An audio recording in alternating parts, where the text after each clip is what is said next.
রাশিয়ার কৃষ্ণ সাগরের তীরে গেলেনঝিকের শান্ত সৈকত আর মনোরম প্রকৃতির টানে প্রতি বছর সেখানে হাজার হাজার পর্যটক ভিড় জমান। জনপ্রিয় এই পর্যটন কেন্দ্রে বেশ কিছু রিসোর্টও রয়েছে, যার পাশেই রুশ প্রেসিডেন্টের বহুল আলোচিত পুতিনস প্যালেস অবস্থিত।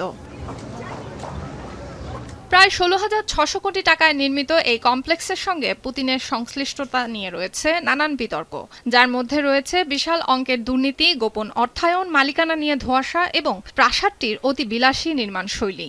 2021 সালে রাশিয়ার বিরোধী নেতা আলেক্সি নাভালনি ও তার দুর্নীতি বিরোধী ফাউন্ডেশন একটি প্রামাণ্যচিত্র প্রকাশ করার পর প্রাসাদটি বিশ্বজুড়ে রহস্যের জন্ম দেয়, যদিও পুতিন এসব অভিযোগ অস্বীকার করেন।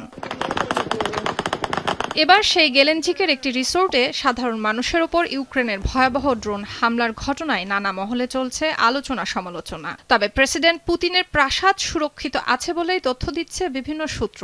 বিস্ফোরণের আগে ঘটনাস্থলে মেশিনগানের গুলির শব্দ পাওয়ায় গুঞ্জন উঠেছে সম্ভবত হামলার মূল লক্ষ্যবস্তু ছিল পুতিন প্যালেস। তবে এ বিষয়ে রুশ কর্তৃপক্ষ কোনো মন্তব্য করেনি। তবে মস্কোর অভিযোগ সাধারণ মানুষকে লক্ষ্য করেই হামলা চালিয়েছে ইউক্রেন।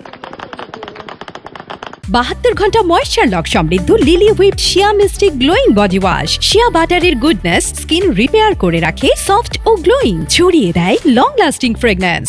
সামাজিক মাধ্যমে ছড়িয়ে পড়া একটি ভিডিওতে দেখা যায় আচমকা একটি ড্রোন আছড়ে পড়ার পর বিস্ফোরণ হয়। তখন সৈকতে অবস্থান করছিল অনেক পর্যটক দর্শনার্থী। আতঙ্কে নিরাপদ আশ্রয়ের খোঁজে ছুটতে শুরু করেন পর্যটকরা। প্রত্যক্ষদর্শীদের ধারণ করা ভিডিওতে বিস্ফোরণের আগে টানা গুলির শব্দ শোনা যায়। তবে সামরিক বিশেষজ্ঞদের একাংশের মতে রুশ বিমান প্রতিরক্ষা বাহিনী ড্রোনটিকে ভূপাতিত করার চেষ্টা করছিল। হামলার পরেই উদ্ধার কাজ শুরু করে সামরিক বাহিনী। এছাড়াও গেল 24 ঘন্টার মধ্যে দুদেশের পাল্টাপাল্টি হামলায় উভয় দেশের প্রাণহানি বেড়ে দাঁড়িয়েছে 22 জনে। এছাড়া কৃষ্ণ সাগরের নোভারস্কের কাছে ড্রোন হামলায় একটি রুশ জাহাজে 3 নাবিক গুরুতর আহত হয়েছে বলে জানা গেছে। সুলতানা দিনা, এখন বিশ্ব।